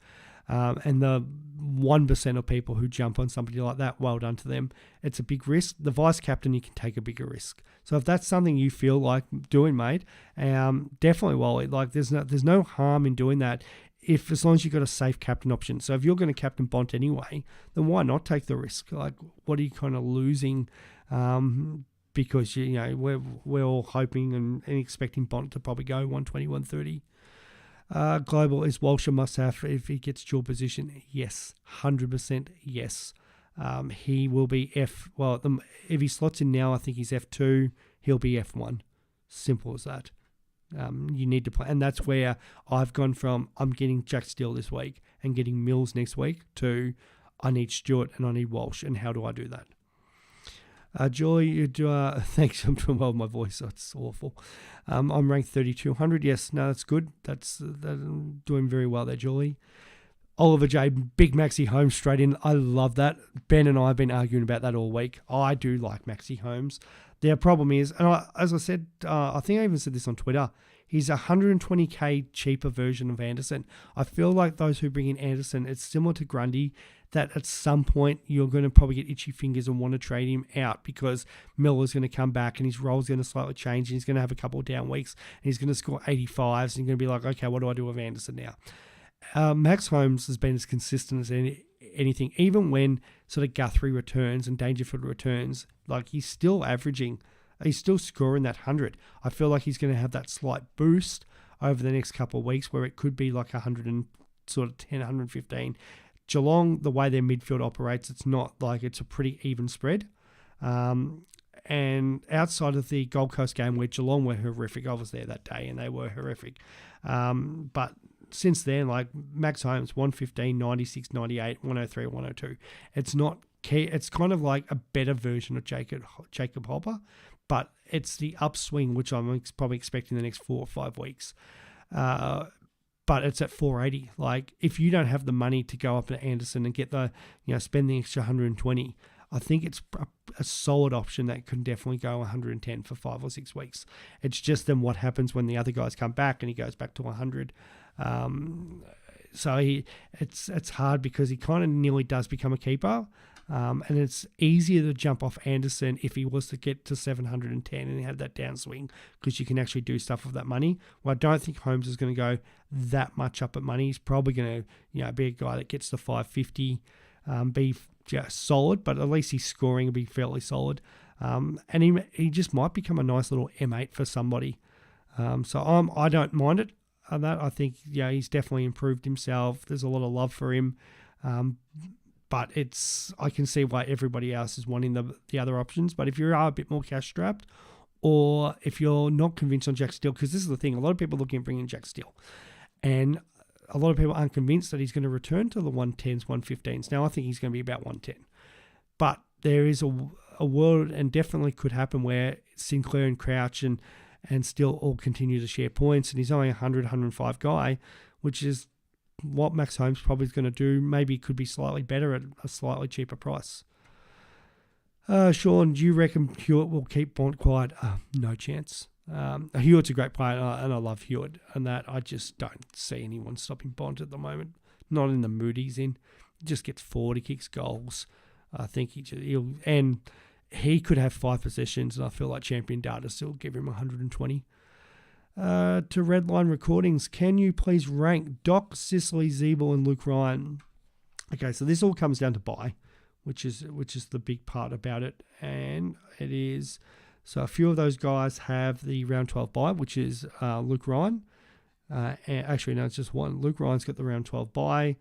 You've got the round 14 bye, which is Sicily. And then you've got the 2 round 15 buys, which is North Melbourne and Carlton in Zeeble and Doherty. I still have Zeeble as number 1. Seagoing, huge. So, yeah, have him 1. Number 2 will be Luke Ryan because of the bye. But his body does this and lets him down all the freaking time. So, but just because he's got the much better bye, he's number 2. I'm going to go Sicily 3, Doherty 4, but I think Sicily can be fairly solid down there. But the problem is it's just the way the Hawks are playing at the moment. He's lost sort of kick-ins. It hasn't been as the Sicily we know, because it's just the roles. Yeah, it's completely sort of changed compared to last year. It's nearly like they've gone, Sicily, you're helping us too much. And we did talk about this in the pre-season, actually, about him needing to be more of a team player. So there is a little bit like that. The only reason Doherty would be number 1. If you took the buys out of it, Doherty's probably number 2 on that. And just the worry because of the buy structure. In saying that, the Hawks do have that same buy as, I think, Dawson and Dacos. So actually, let's put Sicily 4th. Let's swap them around, because he still has a bad buy, Sicily. So let's go 1 Zeeble, 2 Ryan, 3 Doc, 4 Sicily. Global, what's your sneaky primo pod you would consider in the next few weeks? So to do that, I actually have to have a look at who's at pod status, because I don't want to recommend someone and be like, oh, actually they're owned by 10 or 15%. Who is somebody who is out of this world that we're not really thinking of? And of course, my phone doesn't want to play ball with me, as it always seems to happen when I'm on end. Yeah, here we got ownership. Actually, I will sort this also by top 1%, because and if you do have Supercoach Gold, most of the time I do it by top 1%, because that's the top 1,800 players. I really don't care about the person who's ranked 160,000 and hasn't looked at their team, most of the year. It just, doesn't make sense. So if we scroll down here and we're looking outside the top 10% and we want a premium, so let's say anybody over 500k.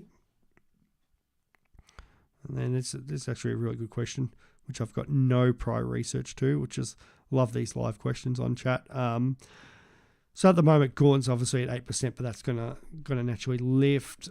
Doherty is at 2%, so that is something definitely to consider. I know a few people have been jumping on Will Powell because they like his buy at 2%. Let's keep going through here. Luke Park is actually a real interesting one. If he was to, I haven't actually checked his forward status, but we saw last year what he did in the run home. We've got that. I'm really annoyed Jaden Short's not going to get defensive status when Toot comes back in, but that's a different kind of story. Who else we got? There was one actually the other day I saw, and I was like, oh my God, this guy's not owned by anyone. And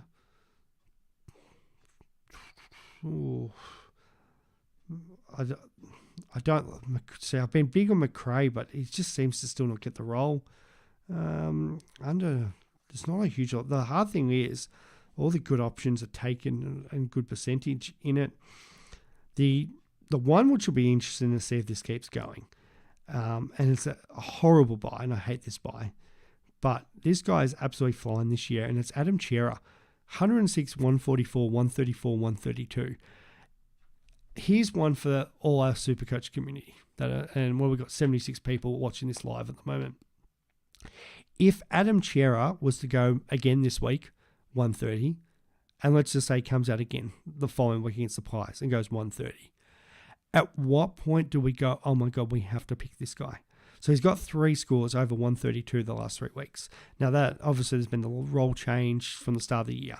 Now, to me, players go for can have these 2, 3, 4 week periods. But at what point does a player have to continue to score massive for us to all go, oh my God, we actually need this player? So he's the one at $5.96. It's an awful price. It's an awful buy, owned by absolutely nobody. I think there's 6 people in the top 1,800 that have him. Well done to them. Yeah, so he's just one that I want to watch closely against the Dogs, who have got a really good midfield. If Chera was to go massive again this week, I'm happy to discuss him at length next week to go, okay, is this somebody that we actually have to talk about? Going through, any thoughts on Jason Horne-Francis? In what way, Harry? As a Supercoach option, no. Happy to share some footy talk. It doesn't actually, if anybody wants to ask any non-Supercoach questions as well, I've already been on one rant on one pod today about the whole tribunal system. If you're referring from Supercoach, no, you'd love to have him in a keeper league, but if you're thoughts about the whole booing situation of him and that, I've got no issue with booing the crowd. Like, we pay our money. Yes, I get, there's the mental health side of things too, and it's hard for players and that, but at the same time, they do get support. They are professional athletes. We're fans. We're emotional. We should be emotional at games. As long as no fans taking it to the next level and jumping the fence or, seeing them out in public and giving them, heckling and stuff like that. But it's byplay. Like, I always told the story, I think it's 2000, maybe 18. The game where Grundy kicks the winning goal against Richmond and Bruce McAvaney just loses his mind. And I'm pretty sure you can see on the footage me absolutely giving it to Darcy Moore. And then Darcy kicks it into a pack. Grundy roves it, kicks the goal. Darcy Moore turns and points right at me. And that, great bit of byplay. I give it to him. He gives it back. Nobody gets hurt from it. So as long as it's not comments where it's like sexual or racist or anything like that, yeah, cool. So, so thoughts on Horne-Francis? Yeah, if North Melbourne fans want to boo him this week, fine. If you don't, and I give this other thought as well, it's like against the Gold Coast, Brandon Ellison Scholl, I clapped, no problems with that. Dan Butler and Higgins, I'll happily boo. That's it. So that's my both on both topics there for your H. Owen, what to do with LDU? You have to trade him, unfortunately. One of my trades this week, I'll put out my pod probably maybe even tomorrow now, Andre, while I try to think about it. But it was originally it was going to be Horne-Francis, JVR to Weddle, and then originally it was going to be Ashcroft up to Steele, but that has changed because of the Walsh situation. So it's most likely one down to Weddle. And just a question if I hold JVR or if I try to maybe get rid of one of these other rookies that aren't playing anything.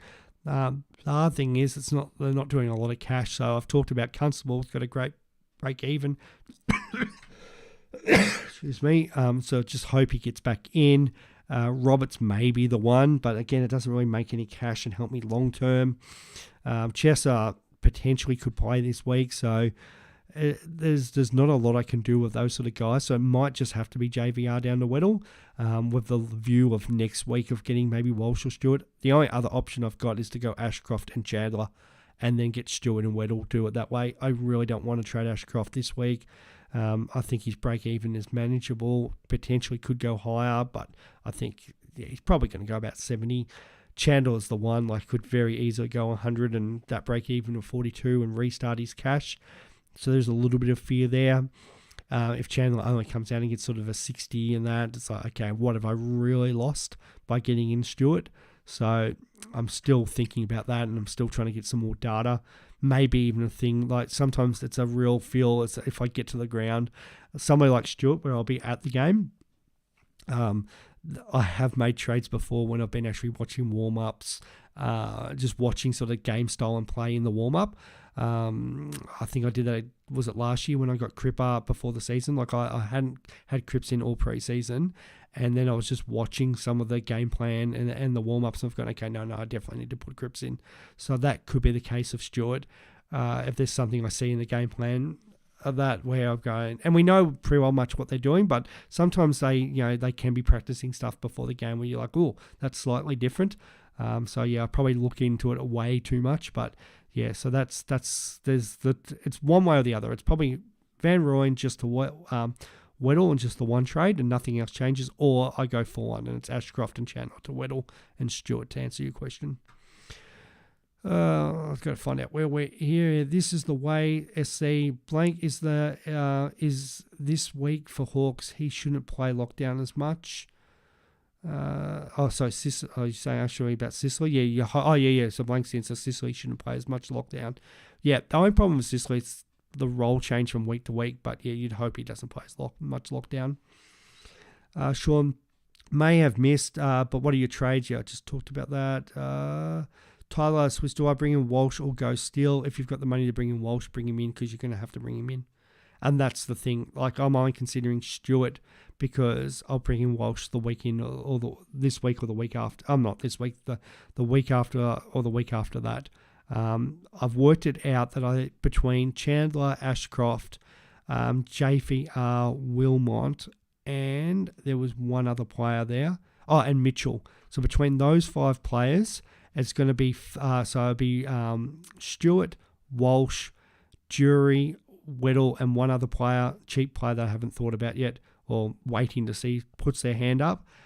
So they're my 5 trades over the next 3 weeks.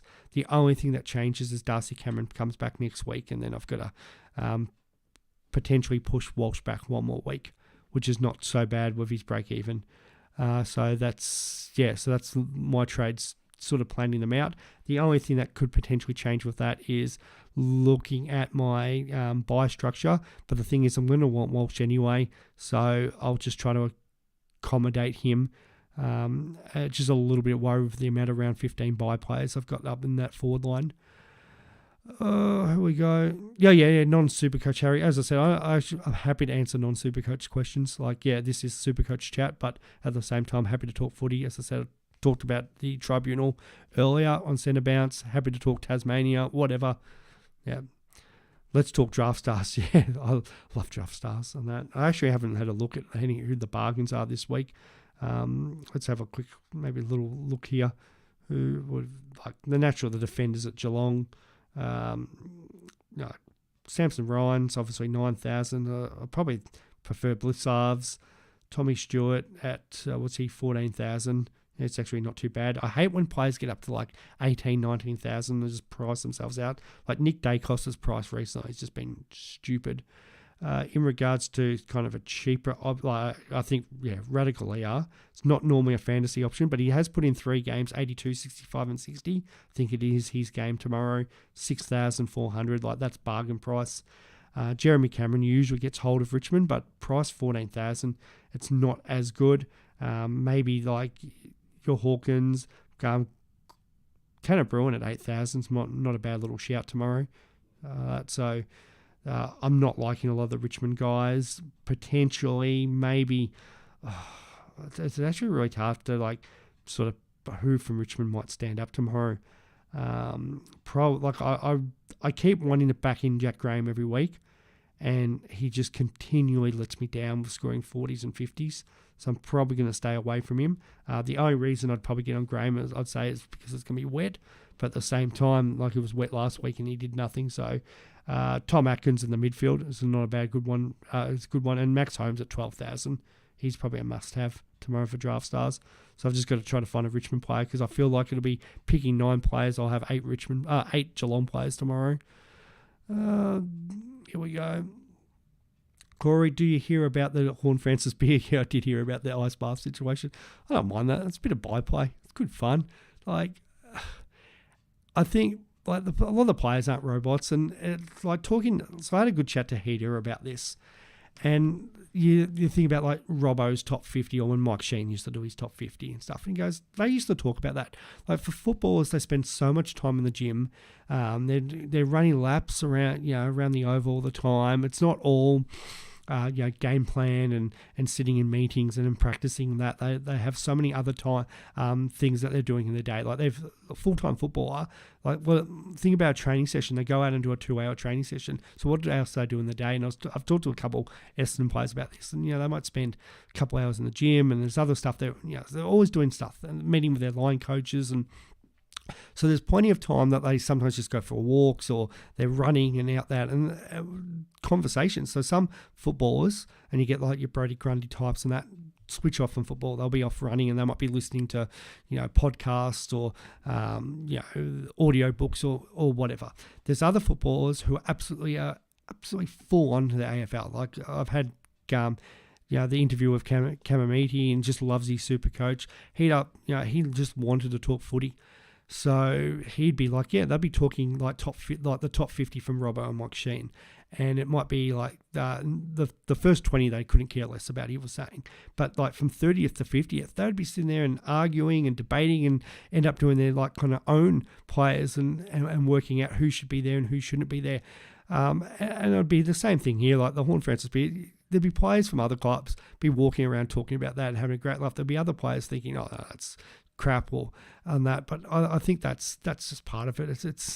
It's a bit of laugh and a bit of fun, as long as Horn Francis isn't completely in a mental space where he can't handle a bit of banter or a bit of like that. And I'm sure that they've got the support in there at Port Adelaide to help him deal with it if he was taking it the wrong way. But I think it's a bit of fun.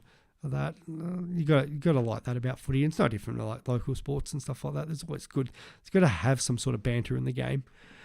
Redline, on forwards, do you think Jez Cameron will be a top 6? I think he'll be top 10.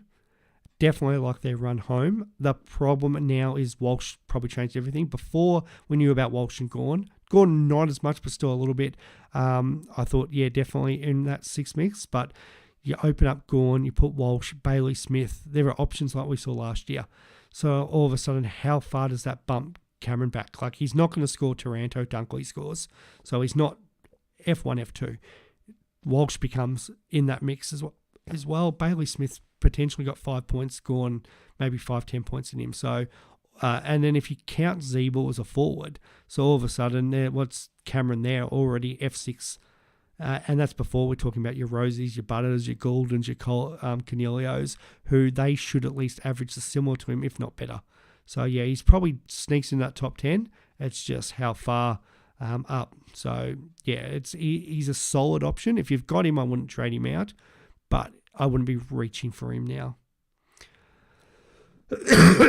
Oh, excuse me, everybody. Probably go for another. We might get to 10 o'clock here before the voice completely gets out. We'll just see how we go. Nathan, gone Ashcroft, McKenna to Petrarca, Atkins. Yeah, I like Petrarca. I know the boys, either Ben or Chris, one of them wasn't. I think it was Ben, didn't feel the love that I did. And I know he has the poor games, but God, when he's on, and I think he's at his peak at the moment. So you're going to get a few games, which will be 80, but he's one guy that can easily score 160. Does like to beat up on the lower teams, but he's shown before that he can do it against good teams as well. He's the guy this week who could very easily have 30 touches and kick 3 goals. I like that, and it is a bit more left field though. I think he's more owned than what I thought he would be. I think he's around that 10% mark. Next week is Callahan, Wilmot to Zerrett Jury. Yep, cool. Jimmy, isn't Chris holding LDU? I'm pretty sure he's trading him out. Now, so we have one chat, our A-team league, which I think we're ranked about the 20th overall league, something like that. So you've got like JP and Emily, so you've got the former winners there, you've got like Chris Ben, a few other podcast people and stuff. So in our chat, like if I put it down and pick it up like an hour later, there'll be 100 messages I miss. So sometimes I do miss exactly everything that they're doing. So Chris may have put out his video and said LDU, but and that's why I've been trying to keep my video to either a Thursday night or a Friday, because there's ideas that I have in my head on a Monday, and then things change. Like these are such progressive situations that like Chris might have had an idea in his head, and then you get more information or another player or another plan pops up in your head, and you go in a different direction. So I might even ask him on that and see if we can find out. But he's online. And Chris, are you holding LDU? And we'll get you an answer. All right, while we're doing that, we've got a question about it.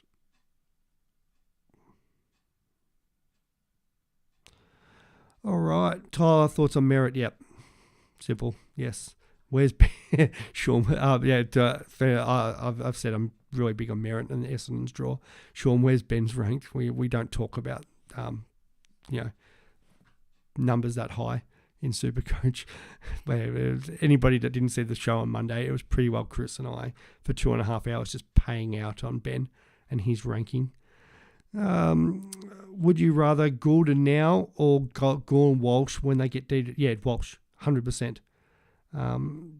Like Goulden is solid, and we talked about that. He's a guy that's going to go 100, and they had the massive score, and there'll be games where he'll do that. There'll games he'll go lower, but Walsh is going to be 115.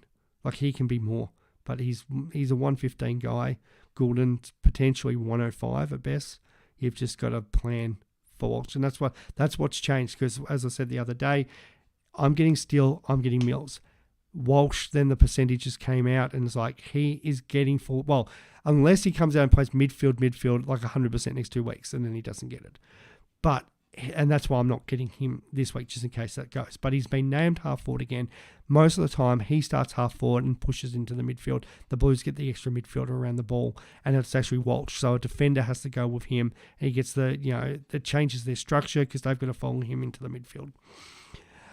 Most likely, Carlton continue with that. It's working. He's still scoring. He's over his hundreds. Looks awesome in that role. They were doing it last year as well. So you've got to presume Walsh is getting forward status, and if he's got forward status, potentially Taranto and Dunkley are the only 2 players that can average more than him. But you would think Walsh probably outdoes them for the rest of the year. So you're talking F1, and that just makes him a must-have. And that's why not having people got Dacos, people got Dawson, people looking at Stewart. Because you've got to have the number 1 player in each line. And that's why my plans have changed, because it's all now about how do I plan to make sure I get Walsh in my side. Scrolling, sorry. Harry, what do we do with all the dead rookies? Do we just cop it on the chin or try to offload one? Yeah, the problem is we don't have a lot. As I said, I would love to offload a Roberts. Is probably the obvious one, but the hard thing is Johnson should be back next week. Constable, the break even just makes him so hard to trade out. Chesser could be back. So I think it's just cop it on the chin for now, unless you've got somebody like maybe a Wagner, somebody more like that. And then hopefully over the next couple of weeks, a couple of these rookies come in that we weren't expecting, might have held their spot a little bit better, and then we can do something with that. The other thing you've got to think about is the mid-season draft. Now, I don't think it's going to be as good this year as it has been in previous years, but that did deliver Jai Carley last year. So there is potential that we get a 102k guy. So it might be just a case where we've got to wait 3 or 4 weeks for a couple of options to open up that we can replace these guys and they become good ones on the run home. Mason, have you considered Bailey Humphrey? I haven't, but I know Chris has. Yes, because that -3 that he scored, the 3 free kicks that hurt him. The other thing is, I think he went from time on ground, I think it was 57% to 75%, and then naturally scored the 63 last week. So I can understand the appeal, and he looks like to have better job security than a few of the other guys. It's a little bit the issue is anybody who can score -3 in a game, and he looked awful that game against us. So I'm not moving for a guy that was priced that highly. That his scoring is all over the charts. But I think he probably does have better job security than some of these other guys that we're looking at bringing in. Reliable Dodo. So you're not boost for Gordon. Yeah, I would save it. Save it. You've got Darcy, as you said, Darcy Cameron. You got your Walshes and stuff like that. I'd hold off. Yeah, Gordon. I like having Gordon. I like being an owner, but he's not a reach to go get.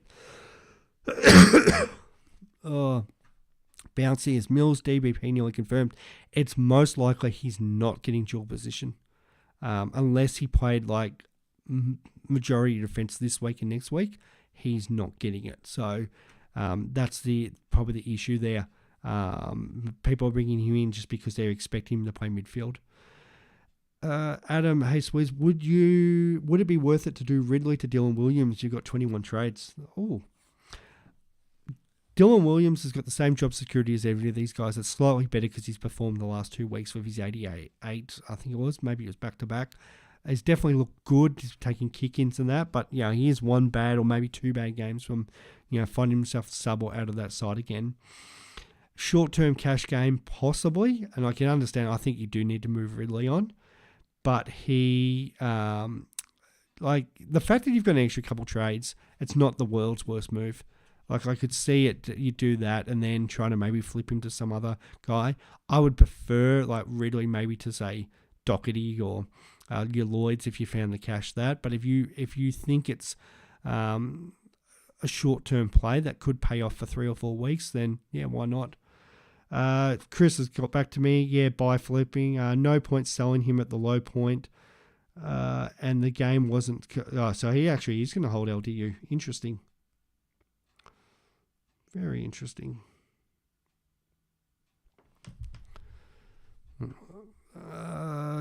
Only thing with Walsh is now he's buy 100%. You've got to have a plan for that. Corey, could we have a Rosie or Taranto in the mids for the rest of the year? Yeah, I was talking to Abs about this.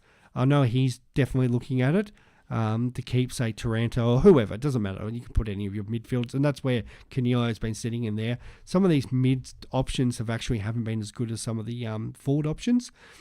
So there is that little bit of a thought for me, because naturally we look at it and go, okay, we want a premium midfielder, and that's trying to say maybe I don't go Steele or Mills, because what happens if those guys are only 105 guys? As I said, I expect them to bounce back and be the 110 that we're hoping, but if they were only 105 guys, and let's just say Rosie or a Butters or Gawn and Bailey Smith, for example, came in, or Darcy Cameron, and they started going 110, then, yeah, why not play these forward options, because they're the better options. Like if you actually do the by average of players at the moment, so I don't want top 10%, I want by stats, and if we go by overall average, so...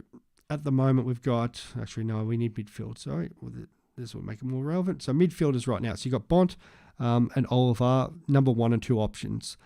Number 3 is Jordan Dawson. Number 4 is Tim Taranto. So, Dawson's a defender. Taranto's a forward. Sam Walsh, currently by average, is the 8th best midfielder. You've got Josh Dunkley, 9th. So, we've potentially got a situation where in a couple of weeks' time when Walsh gets dual position status, that of the top 9 midfielders, 4 of them aren't actually midfielders in Supercoach. So if we get a couple more of these guys join that situation, well, yeah, potentially we do definitely have to look at doing that. And there's nothing wrong with that. I'm trying to think, like Gordon, 24th, Rosie's 25th, Canelio's 28th. And there's definitely worlds like that they could go ahead of some of these other midfielders and find themselves in that top 15 bracket. So, yeah, and it probably does open up some options. Like the perfect world, and I don't know if we're going to get here this year, where I always like to have a bench option. But what I end up usually doing, let's just say it's good, and I think it was Luke Parker last year. So I kind of had Luke Parker sitting as my M9, who's also my F7. And I'm pretty sure I had Darcy Cameron and Parker. So I would have Darcy Cameron sitting on my, if he played first, sitting on my bench, with the loophole option. He scores well. Parker goes and move him into my midfield, and then I'd loophole him. And sometimes I'd play Parker over one of my midfielders. I think there was a game there where it might have been Cripps scored like 110. It's like, okay, you're on my bench this week. So yeah, that's in a perfect world, you'd like to have that option. Oh, excuse me. Harry, 6 upgrades needed and 15 trades left. Is that a worry? Probably slightly, because one of my 19 trades left and I've got 4 options on field. So yeah, it is. So maybe there, Harry, you've got to actually look at the list. So yeah, so you're including Hopper and JHF as trade outs, which they are. But as I said, Hopper might become a necessary keep in for some people. If you're struggling with trades or struggling with people, like if Hopper can get himself from 93, well, it might not be his overall average, but let's just say his average from now. Let's just say if he averaged 100 to 105 for the rest of the year, then potentially you could keep him as M8, so you don't have to use that trade. Mason, is it value week? Really can't decide between a Steele, Mills, Brayshaw. Yeah, I've said that. If you need value out of them, I think it's either Steele or Mills over Brayshaw. If not, I'd say it's Walsh just because of the forward status, and I prefer Merritt long term over Anderson. So either Mills gets dual position or Mills gets the midpoints. Yes. But I still don't even think Mills gets dual position unless he'd have to play like pretty well all defence this week, and I'm not too sure if that even gets him there. His defensive numbers were actually a lot lower than what expected. I'm just having a look here because I did have this we were discussing this earlier in the week. Where is Mills? This is the problem. We send so much stuff to each other. Mills currently is 22% defense. So even if he went like, it's not going to be 100% on time on field, but yeah, even if he was like defense all game, I don't think that gets him there. I think he falls short. This is the thing, like Maxi Gawn's 38% forward. You'd expect him to play forward this week, but there is a world where, say, Grundy gets down, Gawn could potentially not get forward status. Where Sam Walsh, did I have him? Sam Walsh's forward status is 39%. So it's that 1% more than Gawn. So Walsh would pretty well have to play all midfield the next 2 weeks to miss it. And him named it in the forward line to start this week's a good sign. So it's most likely Walsh is going to get it. Well, actually, we're around out. So 9, 10, 11. So was that 3 weeks? Yeah, Mills 22%. It's just not going to happen. The Shelley Bean, reckon Anderson more likely than not to be top 8. I don't think he's going to be top 8 come end of the year. But in saying that, the top 8 is... This is the hard thing because the top 8s are so bad. So it doesn't matter what their average is now. It's what it's going to be for the rest of the year. Now, if we're looking at the top 8 mids, and we're just talking about some of them, and I don't know why Supercoach always wants to do this. There we go. We go average. So Anderson right now is sitting 6th with the 115. Petrarca, Walsh are just slightly behind him. Sarong. So yeah, definitely it's had a great start to the year. And if you look at that sort of, 3-round average, the 140. And so that's definitely boosted his average over those 3 weeks. But if you have a look at Anderson at that start of the year, now, as we've said, he can definitely has continued to improve and came home quite strong last year. But he started the year, come on, Supercoach. Yeah, he started the year with a 93, 91, 71. Also had an 89 against North Melbourne. So a lot of that scoring has been boosted. And he jumped last week from an average of 104 to 115. So if you take the 189 out, he had an average of 104.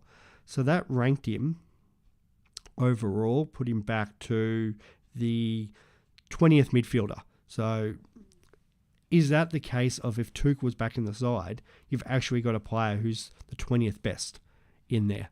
And that's kind of the worry. So because of what you're going to get maybe the next 3 or 4 weeks, that's going to boost him up quite a bit. So he's going to be around that mark. And hopefully you get enough of a spike where he come by the end of the year, he has been top 8 for this period of time. but there is some concerns because, as I said, that's LDU territory, and we saw with LDU he had a spike for 2 or 3 weeks and then it flatlined. So it's pretty well they've gone kind of in an opposite direction if you take that 189 out. Cars I've said about Ballet Humphrey, he is an option, but I don't like the option that much. To Jimmy, on the LDU thing, I don't think he can continue to score 50s with 85% CBAs. He did have 9 clangers, definitely looking a better fantasy option than he is a Supercoach option at the moment. Yeah, he shouldn't keep scoring that low. And definitely it's getting to the point where his price is so low. Like he's one that could become a trading option as everybody's M8 because he's going to drop another 30k this week. He'll get to 480 and his break even should get around, hopefully going well, it's going to drop to about 70 or 80. He'll be 480k and he'll be a great trading option for us. So you would think it would improve. However, his score in the last 3 weeks has been absolutely horrific. Start of the year, he was getting so much of the ball, like 32 touches, 30 touches. Now the thing is, he's getting, the Gold Coast game, he got 20 touches. St Kilda game, he got 25 touches. But the big thing, 2 things that have changed is those first couple of games, he was getting a lot of tackles, 5 and 6 tackles. He's only got 9 tackles in his last 3 games, average of 3. And it's also then he's not getting the spread, the marks around the ground. So that all hurts as well. And then, as you've said, the clangers, you add in the free kicks against, it all really hurts his scoring. Now that stuff, his clangers can help, improve, even though he's a contested player, and contested players usually have a lot more clangers. He's the free kicks against, he's not going to do that every week. It's just, my worry is, why has he gone from 30 touches a game and going sort of 5-6 tackles to now a 20 to 25 touch player only getting 2 tackles a game? So there's definitely been a change there, and that is a bit of the worry with him. But he could become, turn it around and get to a price where it just becomes juicy for everyone else. Silver Pigeon, no, I would not be picking Gould over Weddle. We've seen what Horse thinks of Gould long term. They've got injuries, the Swannies, so I expect Gould to be out pretty soon, unfortunately. I would love to pick him, but it's not going to happen. Corey, Hopper might be a keeper for me, yeah, and it could become a keeper for people. He might not be the worst keeper, and that, like Hopper, as I said, if he can go 100 from now on, as an M8, you could be in a worse situation. Cuz, I need to go 2 down this week to get Clary. Which 2 rookies? Can't afford Atkins. So your best option, I would get Weddle. It's either go get Jury and go a week early on him. So that's the obvious one because it's 102k. Or go get Nevitt if you have to. It's not a terrible option. It's just his job security. So go get the... but yeah, if you don't have Jury, go get him. Shelley Bean, would you pick Stewart over Anderson this week? And if so, would you pick Stewart this week, then Merritt, or would you... Yeah, okay, so... This is a tough one because it can go one of 2 ways. She's trying to work out... Shelley Bean's trying to work out about Merritt this week or Stewart this week. Stewart's got that break even of 120. So there is potential where... I actually don't see a world where Stewart doesn't go close to that. I feel like Stewart's probably going about that 120. Stewart is definitely a vice-captain option this week if you want to bring him in this week. So that is something that you've got to consider. Merritt without Parrish could potentially see a massive upswing. The only issue is it probably means he can actually get tagged more. So I can understand why people want to move on Merritt this week. The thing with Merritt, his break-even is also 132. So Stewart does have the much better break-even. So if I had to pick the 2, I'd be actually going Stewart. And then I would be tempted to chuck the VC on him.